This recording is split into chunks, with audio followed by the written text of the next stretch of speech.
चालपुरी, आज तुला 10 रुपयामध्ये जबरदस्त रेसिपी दाखवते। कांदा टमाटर कापा, गरम पाण्यामध्ये सोयाबीन वड्या टाका, सोयाबीन वड्या शिजू द्या। वड्या शिजताना मीठ टाकलं की चवदार होती भाजी। जे वड्यामध्ये मीठ जातं। सोयाबीन वड्या शिजल्या की काढून घ्यायच्या। थंड झाल्या की हाताने निथरून घ्यायचं पाणी। सोयाबीन वड्यामध्ये पाणी ठेवायचं नाही। मला आता फोडणी करू। कढईमध्ये टाक तेल, तपलं की टाक जिरं, जिऱ्याला नाचू दे। कांदा हिरवी मिरची टाक, कांद्याला आता नटू दे।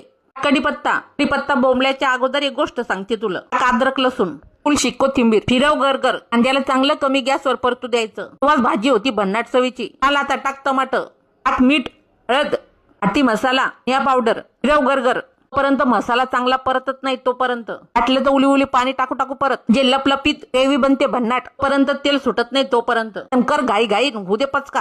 आता मसाला टाका सोयाबीन वड्या। आता सोयाबीन वड्या चांगल्या परतून घ्या, तोपर्यंत मसाला जात नाही आतमध्ये वड्याच्या। रत्न झालं की झाकण ठेवा, झाकणावर पाणी वता।